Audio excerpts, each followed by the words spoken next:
Welcome back to CBS Sports HQ, presented by Verbo. The NFL postseason coming into focus now that we are in December. And if the season ends today, all 4 NFC East teams would be in the playoffs, with the Eagles leading the division there. The 3 wildcard spots go to the rest of the NFC East: Cowboys, Giants, and the Commanders with the 7th seed. Now, no division has ever had all 4 teams make the playoffs before, but could this be the season that all changes? To discuss more, let's bring in Ryan Wilson for some hypotheticals. We'll predict some things for the NFC East. Ryan, first of all, I love your Christmas display. You are very festive. It looks fantastic. But let's start with the team sitting on the top of the NFC East, the 10-1 Eagles, coming off a win against the Packers. Next up, they have the Titans. Ryan, how do you think the Eagles end the season? Do they end it first in the NFC East? Yes. Glutton. Well, first of all, happy holidays, Jacqueline. Thank you for noticing. This took me 5 minutes to set up, but it doesn't look half bad. You're right about that. It takes the focus off my ball head here. So what does this mean for the Eagles? Well, the Eagles are red hot. They're 10-1. They had some struggles recently, right? So the Texans game, that was a little dicey for a team that's not very good. They lost to the Washington Commanders. They only beat the Colts by 1 point, and then they absolutely unloaded on the Packers. And I think what happens, what we saw, they returned to what they did well early on, which was running the football, got away from passing the ball so much. And I think that's going to be the recipe going forward, along with that defense that's going to get better when they get guys back healthy. So what's going to happen the rest of the way? Here you go. I think they have 1 loss over the next stretch here. They go 5-1 in those 6 games, finish 15-2. And that's pretty good. That's going to get you to the top of the NFC. Not to give away a spoiler here, but 2 losses is a bona fide number 1 seed, it feels like, for me. So I think the Eagles are going to finish strong and look a lot more like the team that we saw in the middle of the season that was dominating opponents. So you had them losing Week 16 to the Cowboys. Let's talk about the Cowboys. They are 8-3. The next 3 games, they're against teams that are below 500, well below 500, and then they're gearing up for that Christmas Eve matchup with the Eagles. We already know what you think is going to happen there in Week 16, but what do you think we can expect to see from Dallas by the end of this season, Ryan?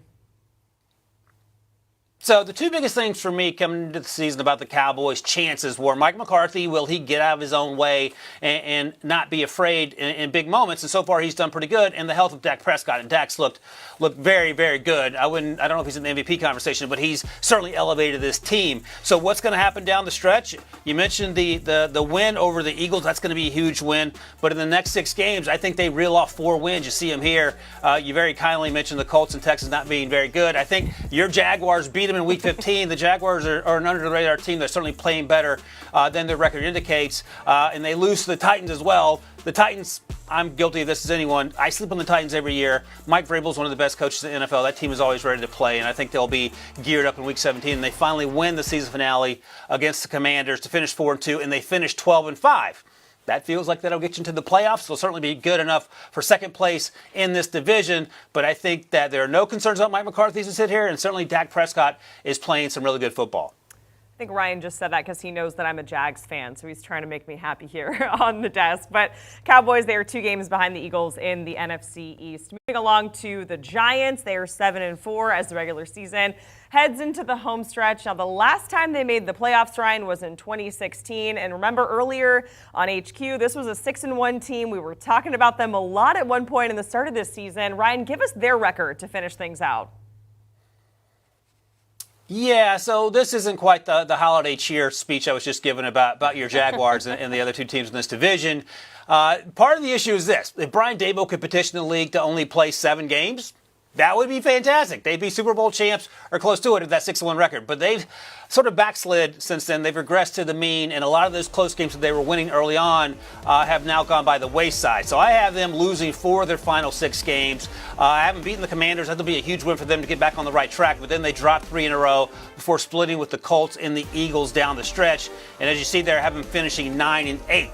Not great, but I would imagine at the start of the season, if you said, hey, you want 9-8 with Daniel Jones and Brian Daboll, you would probably take it as a Giants fan. But given how the first half of the season unfolded, this is probably a pretty bitter pill to swallow. And it's just the reality of this team not playing well right now. And I don't know if they have enough pieces to fix it over the last month and a half of the season. Toughest remaining strength of schedule. We saw the Giants number 1 on that list there. The Giants have the Commanders this week.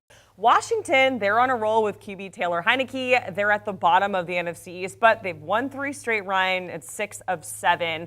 What do you think they do to finish out the season? So perhaps it's good news, but they still have their bye week coming up in Week 14. They only have 5 games left on the schedule, and they're going to be some tough football games. But over those 5 games, I have them winning 2 and dropping 3. That's not necessarily bad news, and they'll also finish 9-8 with the Giants. The good news part of that is that they're going to beat the Giants one time, and they will also win out on strength of schedule within the division. So they'll finish in 3rd, just above the aforementioned New York football team, as you see there. So they lose to the Giants this time coming up, and then they beat them in Week 15, lose to the 49ers, beat the Browns, and then lose in the season finale against the Cowboys. At 9-8, they're going to be right on the precipice there of are they or are they not a playoff team. And I think it's a great situation to be in, given that Carson Wentz didn't work out, and they had to return to Taylor Heineke, who's done pretty well. And Ryan, a lot of people would say the NFC East is the best division in football right now. We talked about it at the top of the segment. If the season ends today, they would all be in the postseason. So do you think the NFC champ comes from the NFC East? Yeah, the way the Eagles are playing, and as long as Nick Sirianni and that offense doesn't try to get too cute and start throwing the ball with Jalen Hurts and just lean on that running game with Miles Sanders and, of course, Jalen Hurts as the running back, they're in great shape. The 49ers, interestingly enough, are right at about the right odds there, plus 240 just behind the Eagles, because they play well late in the season, unlike other young teams that sometimes start strong and then struggle, like the New York Giants, for example. But I think the Eagles are the clear-cut favorites. The 49ers, you cannot sleep on them. The Cowboys, of course, the creepy concerns are with Mike McCarthy. And finally, the Minnesota Vikings, their point differential is so low that they actually could be closer to 500 than they are right now. But I'm going to roll with the Eagles. They are the most consistent team. Their defense is going to get better when they get healthier, and that offense is incredibly hard to stop when they're balanced. Favorites to win the NFC there at plus 230. That is Ryan Wilson giving us his NFC East predictions. Thank you so much, Ryan. And you can also hear Ryan on the Pick 6 podcast in the very latest episode. Ryan, Will Brinson, and John Breach are recapping the Thursday night matchup between the Bills and the Patriots. You can download and listen wherever you get your podcasts. You can also scan the QR code on your screen. Do you want a sports network that delivers everything that matters about the game? The highlights, the picks, the instant analysis, no yelling, no fake debates, no politics. Hit the subscribe button and never miss a moment.